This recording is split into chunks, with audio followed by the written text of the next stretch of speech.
Okay, S here. The lives. Speaking to so many different topics of 60. I believe we're on 6 or 7 today. I'm going to speak about amputation. How many of you guys who have tuned in have navigated with an amputation of a body part? The removal of a body part, something that you held near and dear to you. I myself have had a testicle removed. How did this happen? I had testicular cancer. I've actually had cancer twice. The first time, I had an excellent team of support. I had a great partner. Actually, my partner was a little cuckoo. Nobody likes to say that, but in fact, it was the truth. And I was a little cuckoo. And so we went through so many things in that journey.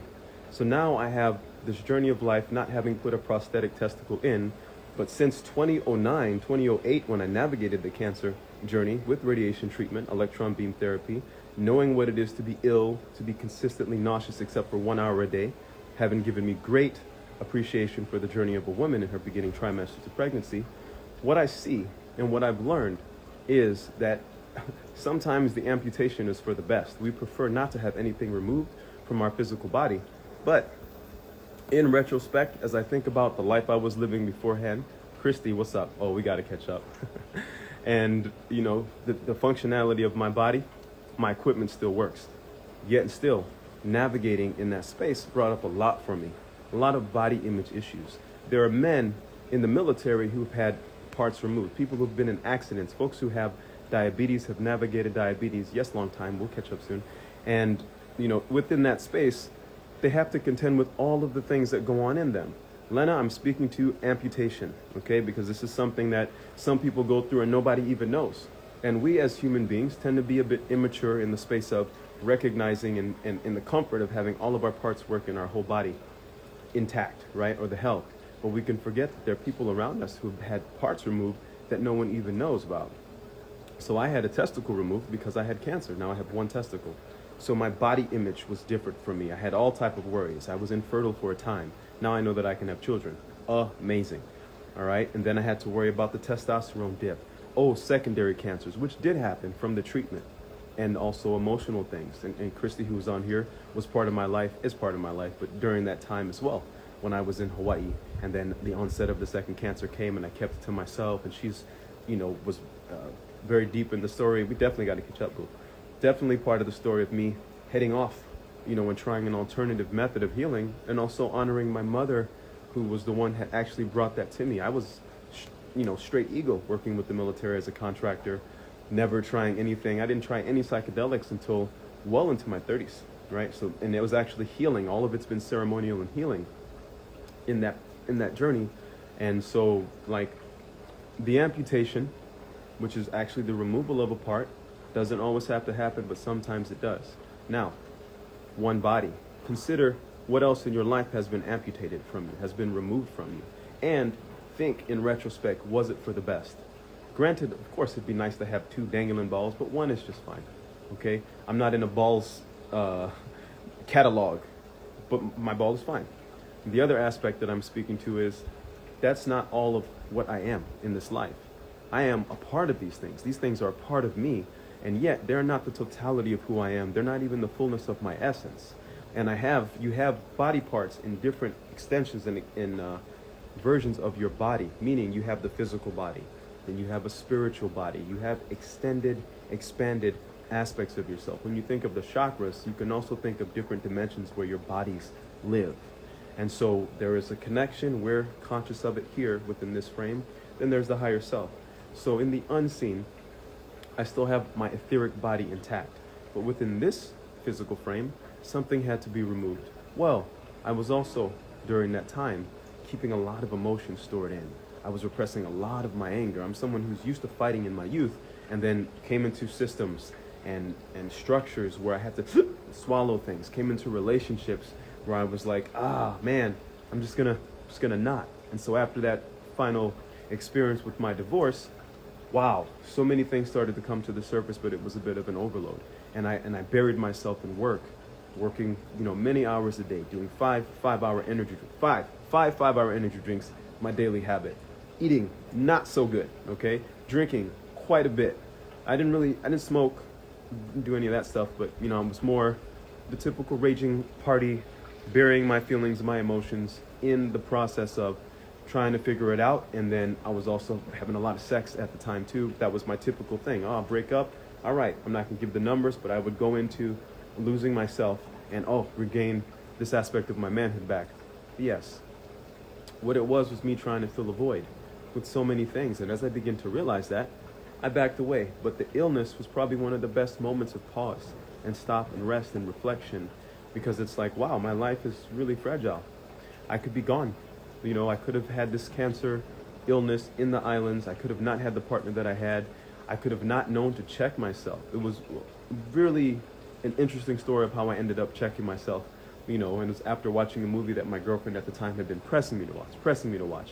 And I finally watched it, and because I was a resident assistant, they call them RAs, one who is in charge of a floor of men in my college.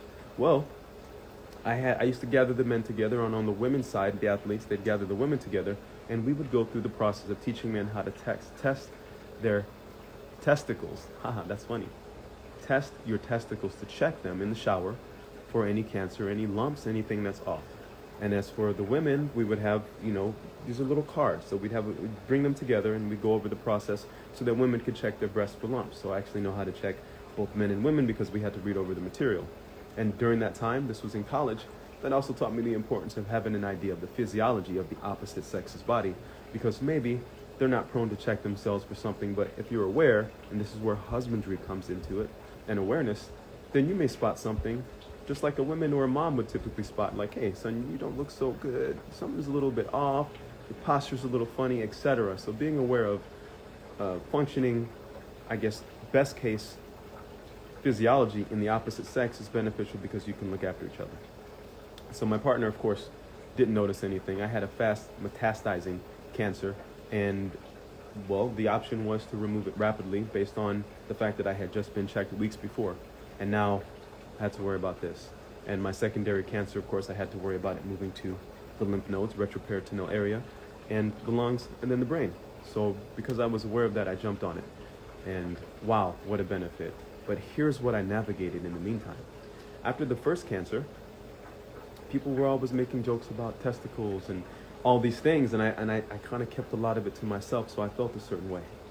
And then there was, you know, the opportunity to move to, we're in Hawaii, so maybe I go to Baby Beach, right? And then you can be naked, but I'm like, I don't know, my dick just ain't sitting the same way as it used to on a bed of balls, you know? And so having to navigate that. And then I've even come across some harsh people who have, as I've shared a little bit, trying to own the scenario of, and I didn't get a false testicle put in. A lot of men can do this. I didn't want anything unnatural in my body, and I still had complications. So I do have metal in my renal artery, but that was a stent. So a stent with a stent. And so I still have to navigate, you know, just the concern of possible metal toxicity issues. But I have such a great diet. I know how to chelate, how to remove things from my frame. And so eating the greens helps, and the body can always repattern and restructure itself. That's what we don't give this beautiful physical frame enough respect for being able to do. So I recall one incident where I was speaking to this really important realtor on Kauai. And there was a woman who was really wanting her attention. And in the process, I could feel her energy getting frustrated because the woman we were just talking about life, talking about this. And then she began to ask me about the cancer. And the woman on the side who wanted this lady's attention, she like edged into the conversation. And then she was like, oh, so you're a one baller.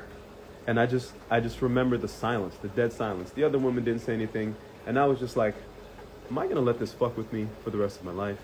You know, and so I owned it. I was like, I am a one baller. It's a massive one baller, you know, meaning I'm owning the parts of my body that still exist. I'm giving thanks for the journey that I've had and the lessons that are to come because I'm still intact. I'm still here. At this point, I don't wish this upon myself, but I could lose an arm, a leg, whatever the fuck. I'm still here for my mission. And I know that these beautiful parts that I honor and I give thanks for, they're not the totality of me. And we've seen this with people who've been quadriplegic, in chairs. Different aspects of your genius will open up because it's a levers system. So be not afraid to lose anything because you don't really lose anything. My life, the man that I am, the confidence that I have in my body, the love that I have for my frame, the way I've gotten to know my genitals, right? My body, my organs, my frame has totally shifted.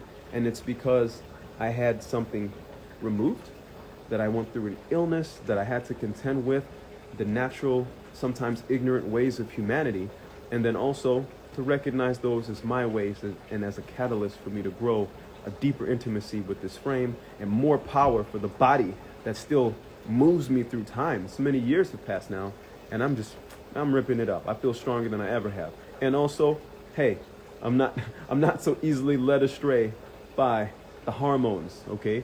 And my testosterone is good. I'm in a good space energetically, and the more I work out, rev that thing up, but I don't feel like a beast, like a bull like I used to. I was a bit wild back in the day.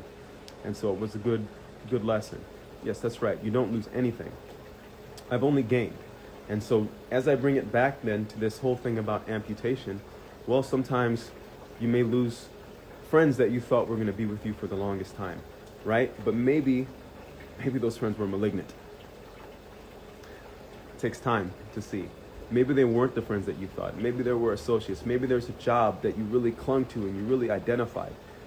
So what I'm speaking to is the self-identification with that which is not you, but maybe within you, okay? That organ, that part of my body that held my gametes was within the frame of the essence of Ezra, but just removing it did not take away from Ezra. It only benefited me because now I know what it is to be in this frame to a deeper degree. Your job, if you lost a job, consider, was it a source of ill or dis-ease for you? That relationship, the friendship, reflect, consider that life will remove things from you. Life will do the amputation. Granted, if someone's dealing with diabetes, then there's a bodily reaction that's unfolding for them that, then you have issues, you have complications. But those complications can open the door up if you catch them soon. If you sit with them, if you take the time to do what life is preparing you to do, which is to contemplate, to look, to feel, to give thanks. Jacqueline, you're on here, and I also appreciate, the conversations that we've had. All right? I have a sister, if I might share. Actually, it's not necessary, but we have, it's okay. Just give me a thumbs up if I can share a little bit about your journey and what you've shared with me and how that's been able to bring us close together. And if not, then I can keep it to myself. I can certainly keep it to myself and just say that there are things that shift in life that we are so fortunate to experience. And in the process of that shift, in the process of those relationships, okay, thank you, Jacqueline. And thumbs up to you, Christy. We'll definitely catch up soon. All right? So they could be, again, a bad relationship. And I've been through those. I've also been, the shitty person, so to say, the catalyst for unhappiness in relationships. And I was removed, or I removed myself when I realized that. Now, my friend Jacqueline, she has navigated a sort of generation within her eyes that's causing her to go blind, to lose more eyesight. But in the process, she's handled it so graciously. We met, I don't know if you remember this, but I was doing soul deep intimacy sessions, and I wanted to do a session where I shared and I read poetry, because I'm like, who has poems read to them? And how special is that? And I do this sometimes in intimate settings. I'll be doing this weekend, at the spa, Speakeasy Spa Night. But it's alchemical poetry, so I know there's a healing component, a medicine component to them, because they came to me through some very interesting circumstance. And so our journey began with you saying, it would be nice, and us getting to know each other, having the session, and then me having the opportunity to read to you from the heart of a father, the heart of a man, the heart of a man who really considers what it is to be safe for the feminine in the divine feminine, the embodied woman, and also for the feminine in our brothers, in the men. This gathering that I have this weekend is for the men as well as the women to come and to receive some mini touch, a little, like massage, some poetry, which will be a lot of the sonic sound healing, to enjoy the spa, but also to go on a trip and a journey. And I'll lead a theta meditation and some other beautiful things for people to receive. The nature of nurture. Why? Christy, you want to know why? Truth, ceremony, ritual. I never forgot, and I also want to thank you for opening my eyes to that, because that seems to be my entire life, right? So thank you so much for having mentioned that oh so long ago, and I still have that necklace that you gave me too, by the way, and I still have some interesting things to check in with you about, sister, so I look forward to catching up in time. Jacqueline, I also want to honor you, because again, it was the circumstance that's opened the door for really beautiful connections, that opened the door for people to receive healing. So, Amputation, removal. But when you remove something, something else comes in. So what in that removal is coming into your life? How will you choose to look at it? How will you employ, as I've been speaking to, the rapid reframe, so that you can recognize the grapes that life is seeking to put in your mouth, the goodness that life has for you? Sometimes it's a really hard thing. Why? When we talk about it in the men's group, it's been talked about for a long time. I'm sure this has come up in the spiritual community. Shit, it even came up in the movie The Matrix. No matter how sweet things are, we have more of a defense system and a desire to hold on to that which makes us unhappy. It's a strange thing. It's a strange program that we have as humans. And so the process of embracing and coming into spaces that feel good sometimes can be a painful thing, but the pain is our unwillingness to release that which does not serve us, or our clinging to that which has not served us. And life sometimes says, despite your clinging, I'm taking it away anyways. And we're left with, if we're so fortunate, the opportunity to unfold into the newer version of ourselves. Does the seed complain about shedding its husk as it begins to put roots down and sprout through the earth? I don't know. I don't always speak seed, but when I do listen, the seed is more like, yahoo! Check out my roots, essay. Oh, I'm sprouting. I'm moving up into the world. What is that? Oh, it's the light. Thank you, light. At least that's how I feel in the morning when I burst through the husk of yesterday. So I'm inviting you to burst through the husk and release. The earth is taking the outside of the seed off. And the seed is shedding. Why? They're both connected. So I'm not going to go down a rabbit hole. If I want to, I'll show up at my favorite space, the Rabbit Hole Cafe, shameless plug, over at Radio Tamu. Or I'll dive into the vortex at the Vortex Vitality Clinic and Spa, which is one of my favorite places to be. That is, if you want to connect with me. I'm going to read this to you. Thank you, Lena. The loss of my parents has turned into liberation of my soul. The hardest and best thing ever happening.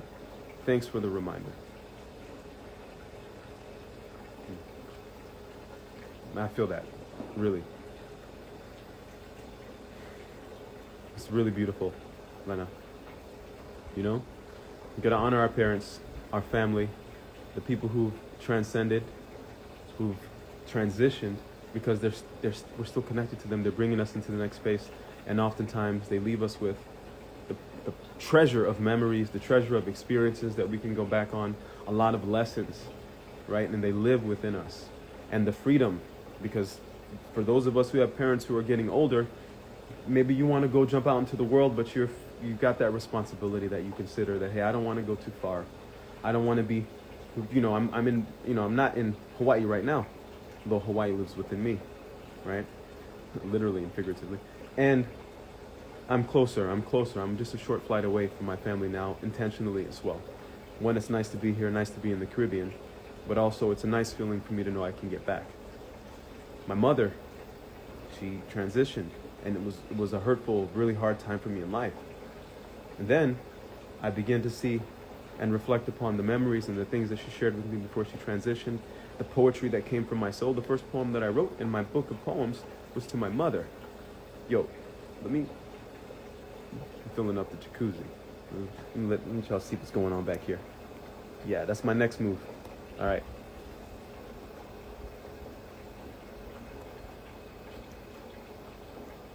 Oh, now the phone doesn't want to play. Hopefully you guys can hear me.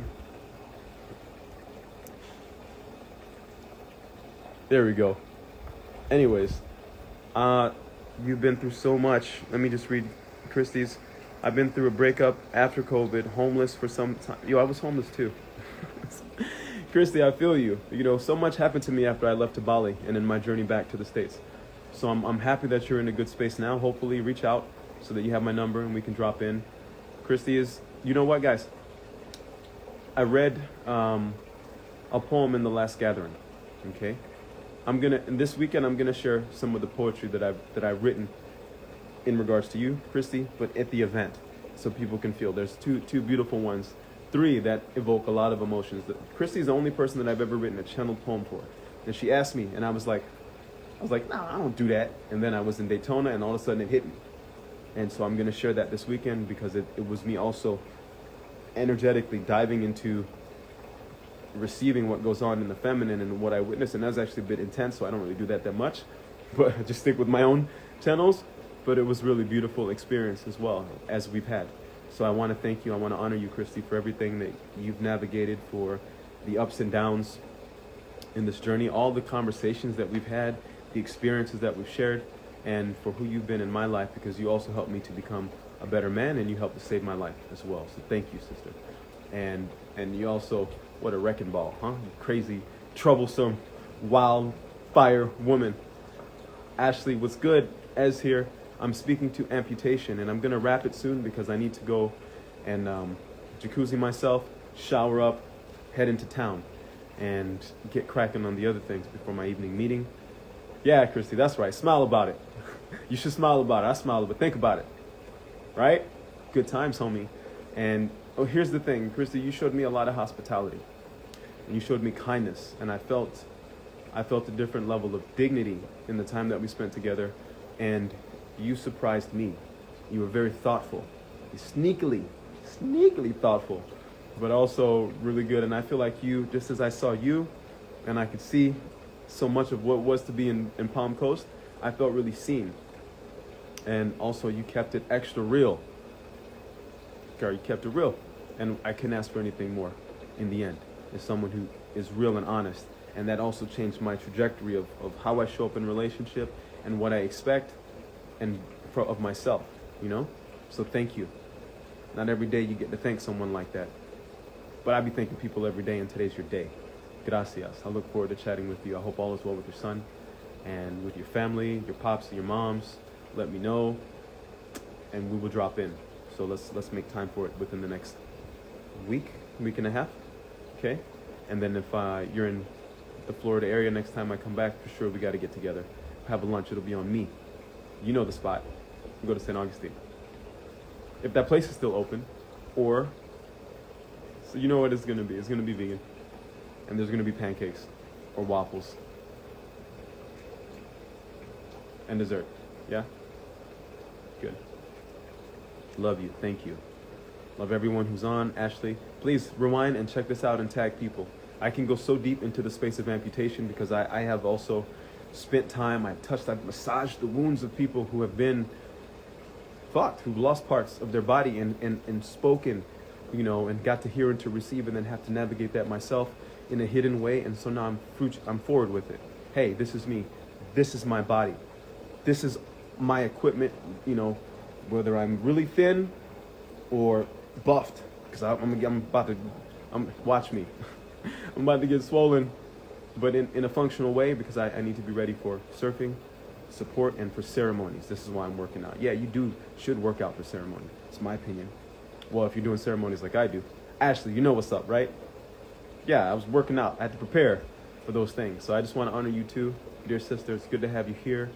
And I'm speaking to the things that are removed from you. Life will amputate certain things. Sometimes you have to make the call to decide, decision, incision, cut, right? And then reflect and rejoice. Be grateful for the motility and the mobility and the strength and the sovereignty that you have to say, no more. I'm done. Here's my boundary. Or that life is saying for you, no more. You are done. This is your boundary. Live. Live in your truth. Live with the parts of you that are in coherence and resonance, and have an epic, amazing, sensual, delicious, fruitful, chill. Sometimes it's got to be chill, restful, rejuvenated, powerful, exciting, passe type of life. I'm the loudest one in my neighborhood right now. Probably the last time I do this. I'll keep that for Tulum. But you know what I'm saying? Like, there's a lot of mana in here, you know? I got a lot of energy that I hold back on. I'm like Pele, but as you know, like there's a lot of electricity in this frame, and I wield it. I'm not a schizo, but I have space for those who are navigating, because I understand that differently. What I'm saying is, I have taken hold through my ailments, through my journey, through this dialogue with life, through that beautiful butterfly that just passed by, to what it is to touch your vitality, your energy, your fountain of youth, and to call upon that thunder. And what I did to get there is not what everyone else does, but it's what everyone else has potential to do. And I'm just getting started. And so I'm going to do these 60 pieces of content. I know that Instagram is for short shares, but there's a lot to be shared. So I'll save this. I'll snap it up. I'll put it on YouTube for you guys to be able to watch later. And in the meantime, those of you who caught the live, absolutely. Thank you so much.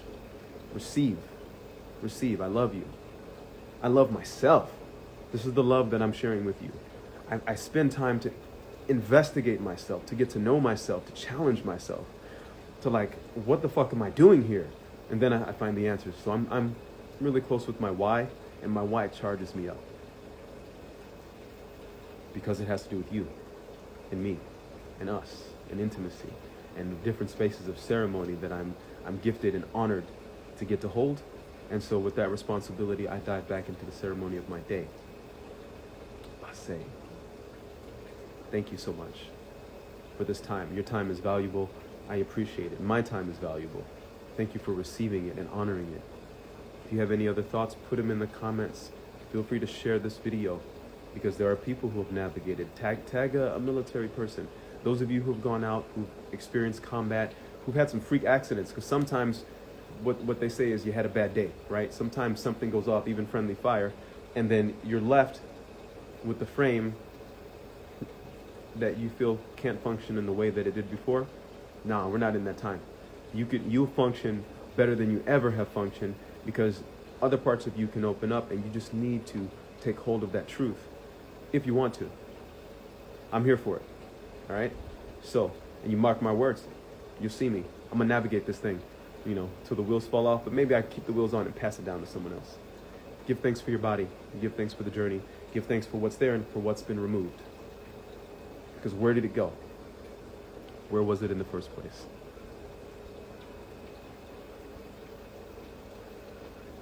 You're amazing. Ashley, you're amazing. I contemplate you. I'm proud of you. Excited for you, for the journey that you've taken. Yeah. Also, for anybody who's navigated with me ever in the past in ceremonies, you guys know that I keep the space open for integration sessions. The Soul Deep Intimacy session is really an integration session. So if any of you guys want to plan, book some time, I do charge for this time, but it's well worth it. And so I'm not worried about that. But what I'm saying is I'm going to open up time for that now, because that's part of the cycle. Now we need to look at, and I can help you put into context and at least let you hear yourself, but also open up my channel, which I'm amping up, to receive and to offer some guidance, as I'm someone who took you through the space. So we are karmically connected.